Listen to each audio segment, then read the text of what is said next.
Selamat pagi saudara dan saudari. Apakah kamu telah bersorak-sorai? Saya suka bersorak-sorai atas perubahanku. Tuhan benar-benar menyelamatkanku dan mengubahku. Dulunya saya adalah orang yang jahat. Sebelum bertobat, saya tidak pernah mengira bahwa saya begitu menarik. Saya sangat bangga pada diri sendiri. Namun saya juga membenci diri sendiri. Terlepas dari semuanya itu, Tuhan masih mengasihiku dan tetap mengasihiku hingga selamanya. Dia tidak akan pernah berubah atau beralih. Demi kita, Dia memilih untuk menjadi manusia selamanya. Dia dipakukan di kayu salib dan diam di dalam hatiku. Dia ingin mengasihiku hingga akhir. Kasih ini benar-benar luar biasa. Tidak peduli seberapa lemahnya ataupun seberapa buruknya saya. Itu semua tidak dapat mengubah keputusannya untuk mengasihiku. Betapa berharganya, karena saya telah mendapatkan cinta yang dapat saya percayai hingga akhir. Dan ini tidak dapat ditemukan dari manusia. Saya suka bersama-sama denganmu menyanyikan sebuah lagu yang belum ada di buku lagu pujian Keluarga Allah.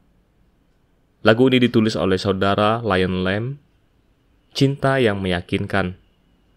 Saya menerjemahkannya sebagai berikut.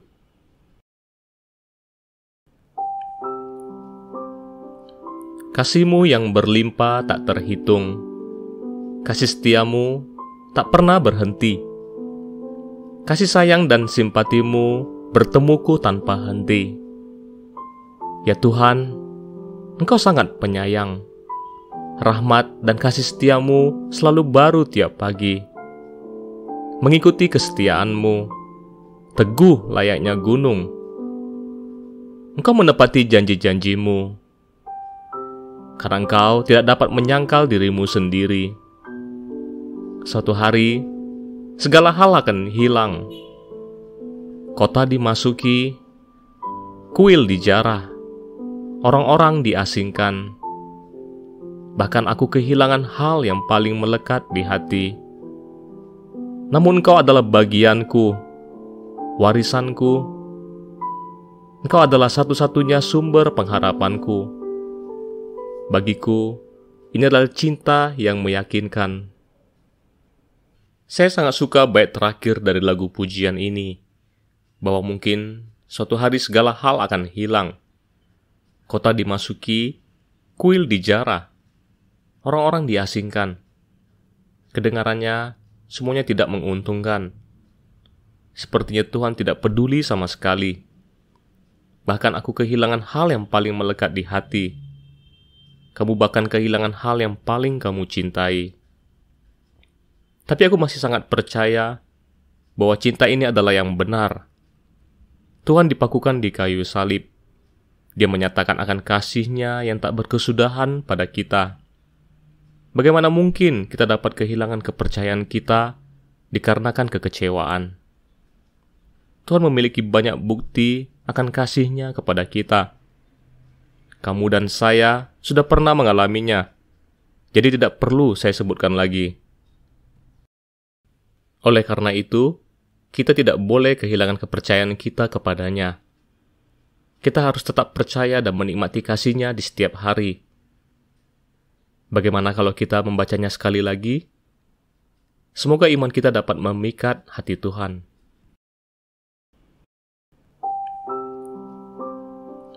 Kasih-Mu yang berlimpah tak terhitung, kasih setia-Mu tak pernah berhenti. Kasih sayang dan simpati-Mu bertemuku tanpa henti.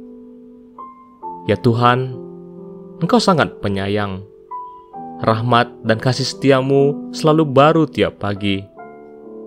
Mengikuti kesetiaan-Mu, teguh layaknya gunung. Engkau menepati janji-janji-Mu. Karena Engkau tidak dapat menyangkal dirimu sendiri.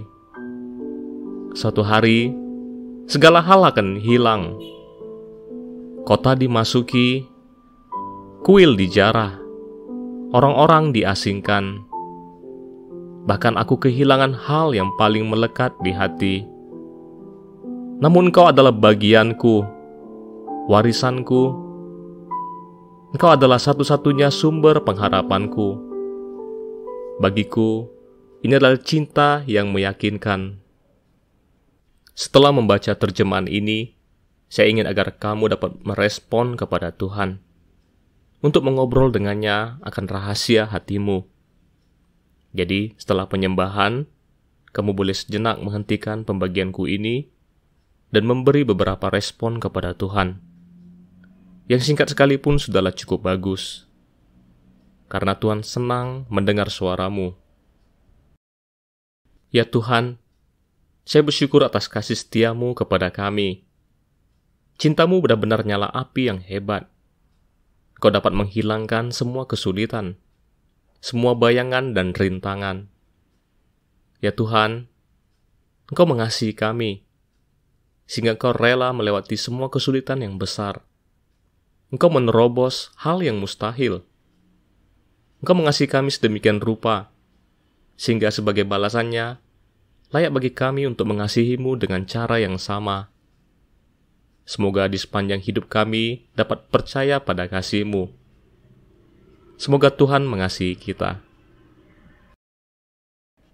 Hari ini, ayat yang ingin dibagikan adalah dalam Injil Yohanes pasal ke-5.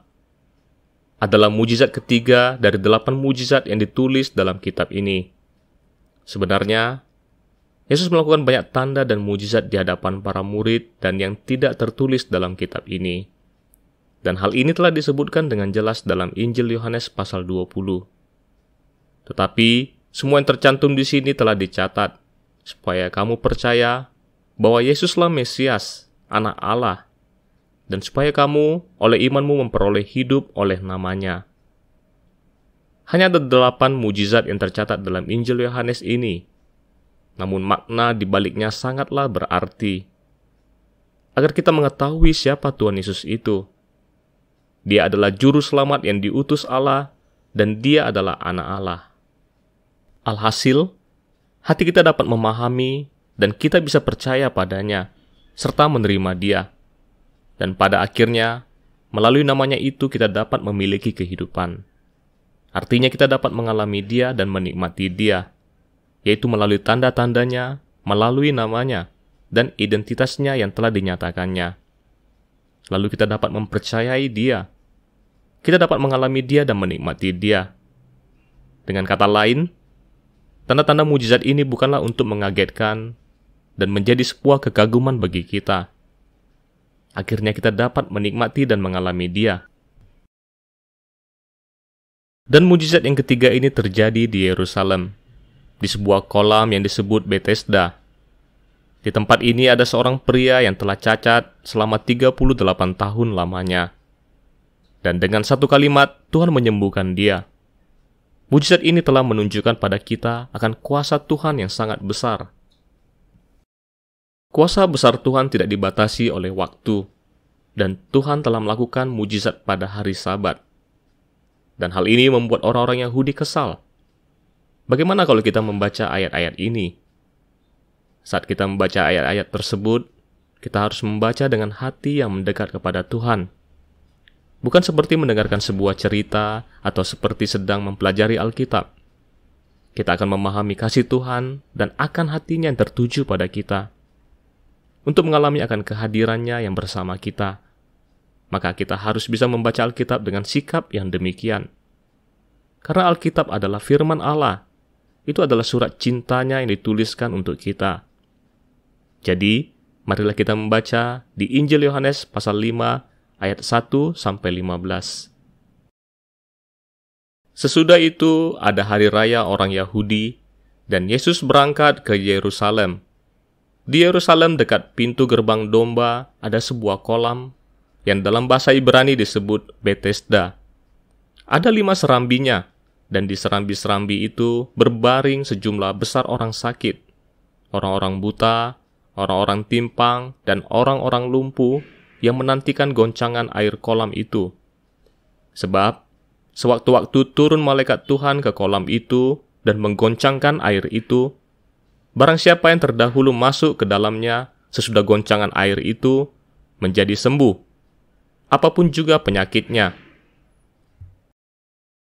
Di situ ada seorang yang sudah 38 tahun lamanya sakit. Ketika Yesus melihat orang itu berbaring di situ, dan karena ia tahu bahwa ia telah lama dalam keadaan itu, berkatalah ia kepadanya, "Maukah engkau sembuh?" Jawab orang sakit itu kepadanya, "Tuhan, tidak ada orang yang menurunkan aku ke dalam kolam itu apabila airnya mulai goncang. Dan sementara aku menuju ke kolam itu, orang lain sudah turun mendahului aku." Kata Yesus kepadanya, "Bangunlah, angkatlah tilammu dan berjalanlah." Dan pada saat itu juga sembuhlah orang itu, lalu mengangkat tilamnya dan berjalan. Tetapi hari itu hari Sabat. Karena itu orang-orang Yahudi berkata kepada orang yang baru sembuh itu, "Hari ini hari Sabat, dan tidak boleh engkau memikul tilammu." Akan tetapi ia menjawab mereka, "Orang yang telah menyembuhkan aku, dia yang mengatakan kepadaku, 'Angkatlah tilammu dan berjalanlah.'" Mereka bertanya kepadanya, "Siapakah orang itu yang berkata kepadamu, 'Angkatlah tilammu dan berjalanlah'?" Tetapi orang yang baru sembuh itu tidak tahu siapa orang itu, sebab Yesus telah menghilang ke tengah-tengah orang banyak di tempat itu. Kemudian Yesus bertemu dengan dia dalam bait Allah, lalu berkata kepadanya, "Engkau telah sembuh. Jangan berbuat dosa lagi, supaya padamu jangan terjadi yang lebih buruk." Orang itu keluar lalu menceritakan kepada orang-orang Yahudi bahwa Yesuslah yang telah menyembuhkan dia. Saat saya membaca ayat-ayat tersebut, ada dua tempat yang membuat saya terharu. Ada tempat di mana banyak orang sakit dibaringkan. Mereka memiliki banyak kebutuhan. Namun Tuhan menyembuhkan orang lumpuh yang sakit selama 38 tahun tersebut. Tuhan menyembuhkan dia, dan itu dicatat dalam Alkitab. Saya yakin bahwa di dalamnya ada sebuah maksud tertentu. Dan bagian terakhir dari ayat ini ada menyebutkan bahwa Tuhan Yesus bertemu dengan dia dalam bait Allah dan berkata kepadanya, "Engkau telah sembuh, jangan berbuat dosa lagi." Sepertinya apa yang dikatakan oleh Tuhan ini adalah yang lebih penting. Tidaklah cukup baik dengan sakitnya dipulihkan, tetapi dia masih terus berbuat dosa. Betapa berharganya, karena untuk menyelesaikan masalah dosa, Tuhan Yesus datang dan memecahkan akar masalah kita yang terbesar. Dia datang untuk mati bagi kita. Demiku dia telah datang dan dipaku di kayu salib. Kamu lihat sendiri bahwa menyembuhkan orang lumpuh itu tidaklah sulit. Namun hal yang lebih penting adalah agar orang lumpuh ini, kamu, dan saya tidak berbuat dosa lagi. Agar kita bisa yakin dan percaya padanya. Hal kedua yang mengharukan saya adalah pada hari Tuhan melakukan mujizat ini, yaitu pada hari Sabat. Dan Tuhan tahu betul bahwa pada hari itu adalah hari Sabat. Dia tidak peduli bahwa orang-orang Yahudi akan berbicara tentang dia. Atau bahkan mungkin di kemudian hari, orang-orang Yahudi akan menganiaya dia. Hati Tuhan begitu teguh untuk menyembuhkan dan membantu dia. Tuhan Yesus datang untuk membuka permulaan zaman. Ini adalah zaman kasih karunia. Dia datang kepada kita dengan penuh kasih karunia dan kebenaran. Saudara dan saudari, di setiap hari kita akan menikmati kasih karunia. Untuk menikmati apa yang telah Dia berikan kepada kita. Kita tidak boleh datang kepadanya dengan bayang-bayang ataupun ketakutan. Tuhan telah menyelesaikan masalah dosa. Tak seorang pun yang dapat menuduh kita, karena Tuhan telah mati untuk dosa kita dan bangkit dari kematian. Oleh Dia kita dibenarkan. Setelah membaca Alkitab, hal yang sama kita lakukan seperti setelah bernyanyi lagu pujian. Kita dapat merespon kepada Tuhan. Kamu dapat berbicara pada Tuhan tentang pemahamanmu, akan kesan apa yang kamu dapati setelah membaca ayat-ayat tersebut. Dan inilah yang dinamakan dengan membaca Alkitab dan menyembah. Mari kita bersama-sama menyembah. Ya Tuhan, terima kasih karena Engkau telah datang untuk menyelesaikan akar permasalahan kami. Dan itu adalah masalah dosa kami.